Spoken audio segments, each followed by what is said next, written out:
All right, picture this. You're some ancient dude in Mesopotamia around 3200 BC, and you've got a lot of sheep. Like, too many sheep. And you need to remember who owes you what, who traded you grain, who's getting paid next week. Your brain? Already maxed out. So you grab some wet clay, pick up a reed, and you start making little wedge-shaped marks. Boom. You just invented writing. Not alphabet soup, not doodling. The actual first writing system in human history. Welcome to Mystique History, where today we're diving into the Sumerian tablets. Clay chunks that literally changed everything about being human. And trust me, these aren't just dusty museum pieces. These tablets are sassy complaint letters, love notes, legal contracts, astronomy homework, and potentially evidence of, well, we'll get to the wild stuff later. Buckle up. Let's start with what these things actually are. Sumerian tablets are pieces of clay. That's it. Wet clay pressed with a reed stylus to make wedge-shaped marks, then dried in the sun or baked in a kiln. Basically, ancient post-it notes that happened to last 5,000 years. The writing system? Cuneiform. The word comes from Latin cunus, meaning wedge. Because everything on these tablets is made up of little wedge marks. Thousands of them. Different combinations meant different sounds, syllables, or whole words. Learning to read and write cuneiform was like learning to code in ancient times, except way harder because there were hundreds of symbols to memorize and no autocorrect. Now here's the thing that blows my mind. Before the Sumerians invented writing around 3200 BC, humanity had zero permanent records. Everything was oral tradition, stories passed down, maybe some notches on bones for counting, but nothing you could actually read. The Sumerians looked at that situation and said, nah, we need receipts, literally. Because the first things they wrote down? Accounting records, inventories, who owes what, how many sheep, how much barley, which temple got paid. Boring? Maybe. Revolutionary? Absolutely. Because once you can write things down, you can build complex civilizations. You can have laws everyone agrees on. You can make contracts, you can do math, you can record history. Writing didn't just help the Sumerians remember stuff. It created history itself. Before writing, we call it prehistory. After writing, that's when the receipts start. And speaking of receipts, oh man, do the Sumerians have receipts. See, most people think ancient tablets are all myths and legends and epic poetry. Wrong. The vast majority of tablets we found are straight-up admin. We're talking shopping lists, tax records, payroll documents, land deeds, marriage contracts, debt agreements. It's basically ancient people's entire Google Drive carved into clay. There are tablets that say things like, Urazagnuna received from Nirnbadi 21 sheep, 2 lambs, 36 kids which have passed inspection. That's it. That's the whole tablet. An invoice. For sheep. There are school tablets where student scribes practiced writing the same phrases over and over like detention. There are divorce documents. There are tablets recording how much beer rations workers got per day. Yes, they paid people in beer. Ancient Mesopotamia was wild. But here's my favorite part. Ready for this? In 1750 BC, some dude named Nani was so mad at a copper merchant named Ea Nasir that he carved an entire complaint letter into clay. And not just any complaint. This man went off. He's like, you promised me good quality copper ingots. You gave my messenger trash copper and told him, take it or leave it. Who do you think you're talking to? I've been traveling through enemy territory for you. I've given the palace over 1,000 pounds of copper on your behalf, and this is how you treat me. From now on, I'm inspecting every piece individually in my own yard because you've disrespected me for the last time. This tablet is in the British Museum right now. It's literally the world's oldest customer complaint according to Guinness World Records. And the best part? Archaeologists found it in Ea Nasir's house, along with like a dozen other complaint letters from other angry customers. This man was the ancient world's equivalent of a 1-star Yelp-reviewed scam artist, and he just kept all the angry letters as receipts. I can't even... The Ea Nasir incident tells us something crucial, though. These people weren't mythological figures. They were real.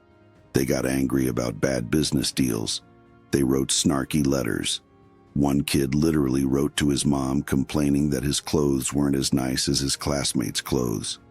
"Mom, the servant's adopted son has better clothes than me."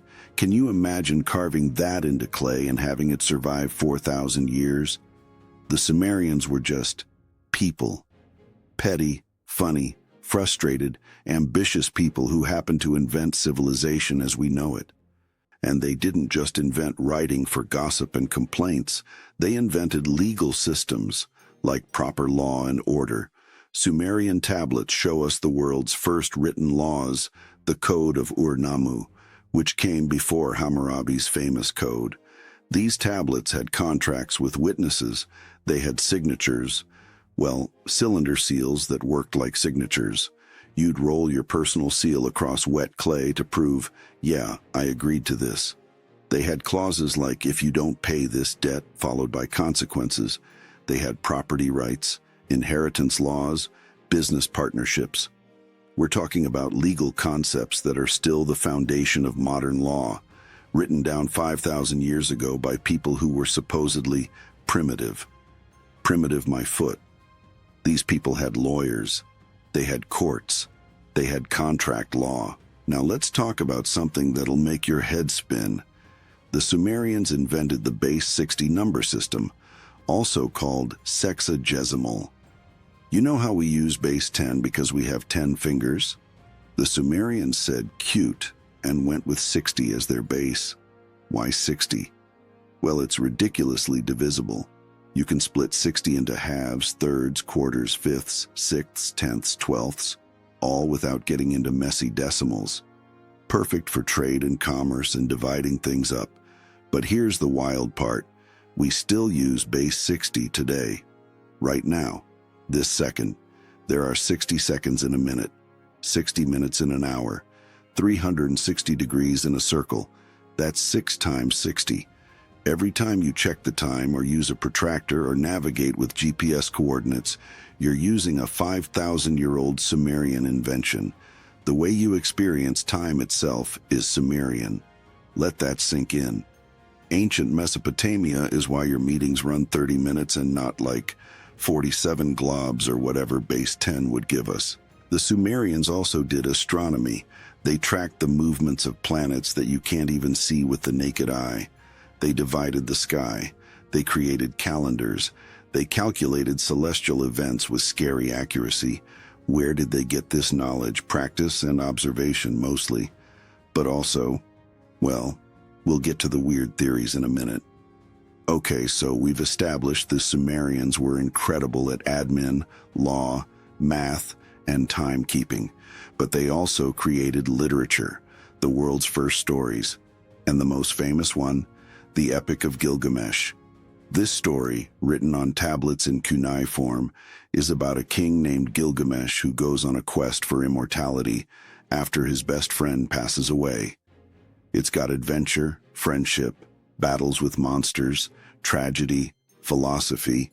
It's basically the world's first novel. And here's where it gets really interesting. In the Epic of Gilgamesh, there's a flood story. A guy named Utnapishtim survives a massive flood sent by the gods by building a boat, loading it with animals, and waiting for the waters to recede. He sends out birds to find dry land. The boat lands on a mountain. He makes a sacrifice. The gods promise not to flood the earth again. Sound familiar? It should, because this story was written down around 1800 BC. The Book of Genesis, written around 1400 BC at the earliest. The Sumerian flood story is older, by centuries, maybe over 1,000 years if you count earlier versions like the Epic of Atrahasis. Now, this doesn't mean the Bible copied Gilgamesh. Lots of cultures have flood stories. There probably was some massive ancient flood that traumatized everyone and got passed down through oral tradition. But the Sumerian version is the oldest written account we have. And when archaeologists first translated it in the 1800s, it caused chaos, because up until then the Bible was considered the oldest book in the world. Suddenly there were these clay tablets from Iraq that were older, telling similar stories, and people had to completely rethink human history. The Sumerians weren't mentioned in the Bible.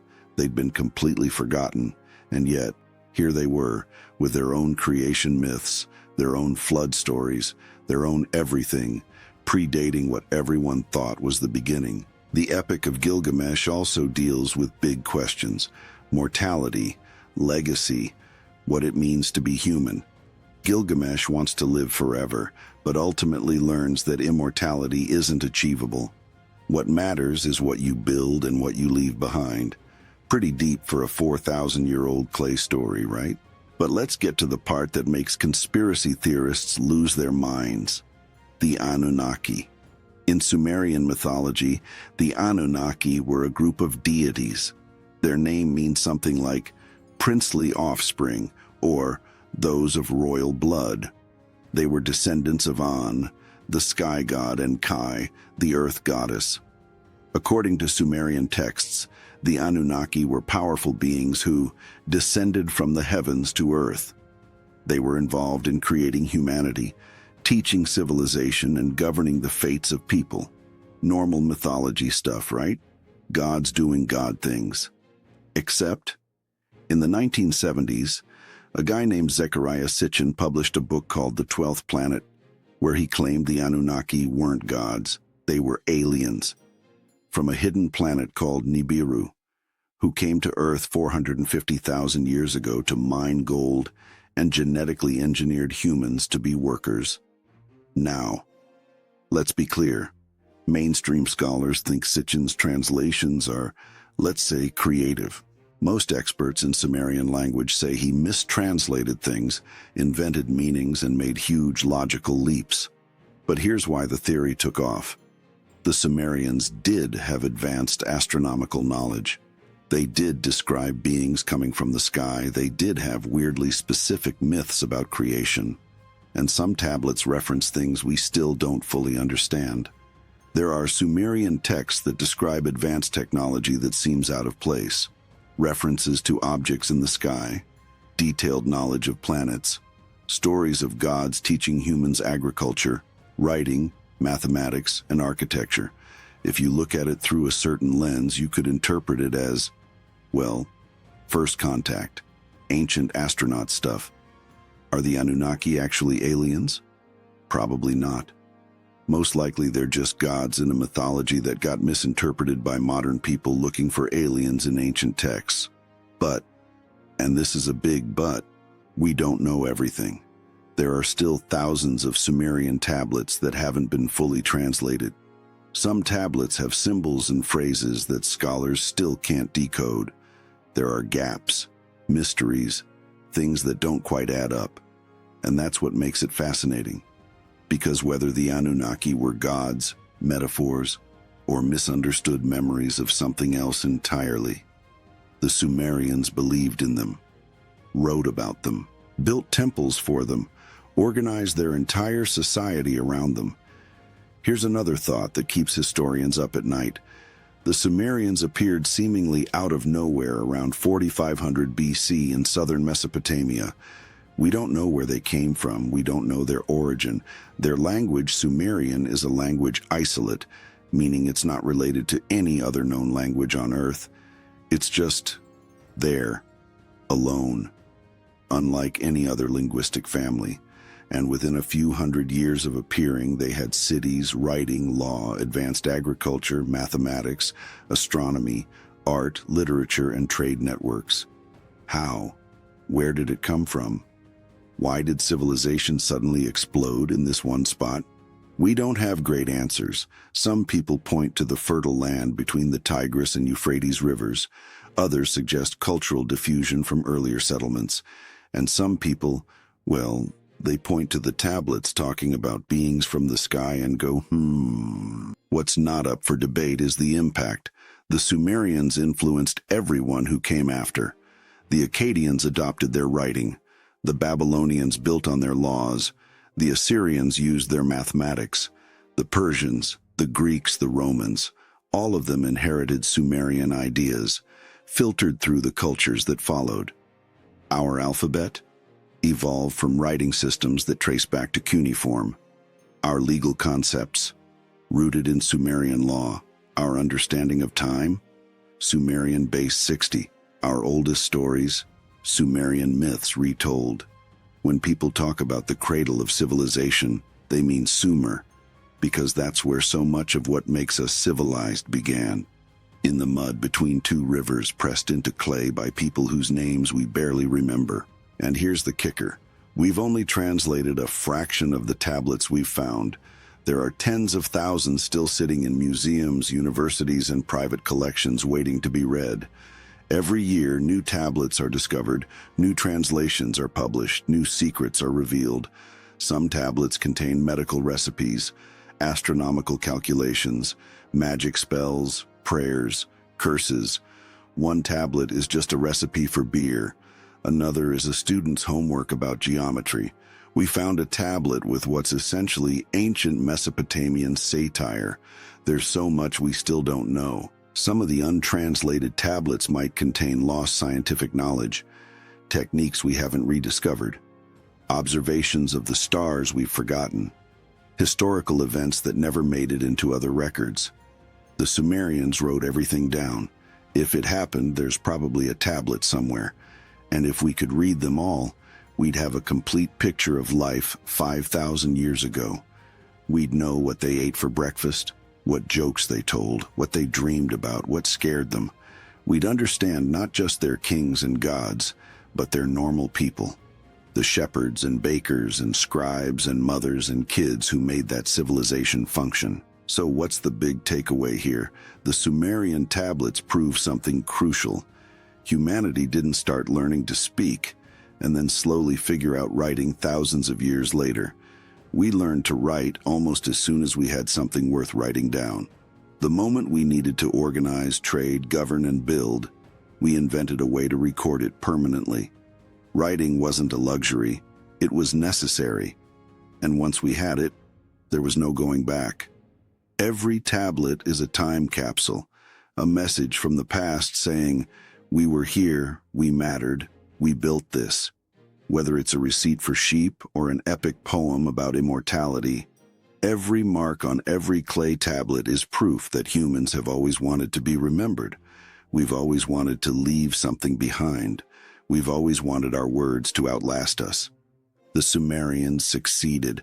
Their words are still here, still teaching us, still making us laugh at complaint letters about bad copper and terrible fashion choices from mom, still challenging us with mysteries we can't quite solve, still making us wonder if maybe, just maybe, there's more to the story than we've been told. And maybe that's the real magic of the Sumerian tablets. Not that they might contain evidence of aliens or lost technology, but that they contain us, our pettiness, our brilliance, our ambition, our fear, our hope, humanity in its rawest form, preserved in clay for anyone curious enough to look. So here's my challenge for you. Next time you check your watch and see it's 3:47, remember that's Sumerian math. Next time you sign a contract, remember the Sumerians invented that. Next time you read any story about a great flood, remember Gilgamesh got there first. And next time you're tempted to fire off an angry email to customer service, remember Nanny and Ea Nasir. Write it in clay if you're really mad. Make it last 4,000 years. Let future archaeologists puzzle over your beef with that one guy who delivered subpar copper. Be eternal. Be petty. Be Sumerian. If this story made you see ancient history in a whole new light, drop a comment below. What do you think is the most shocking thing the Sumerians accomplished? Writing? Law? Time itself? Or do you think those gods from the sky stories might be more than mythology? Let's discuss, and smash that subscribe button to join us here at Mystique History as we keep uncovering the wild, the weird, and the absolutely mind-blowing stories that shaped our world. Because the Sumerians taught us one crucial lesson. If you want to be remembered, you gotta write it down. And we're writing down everything.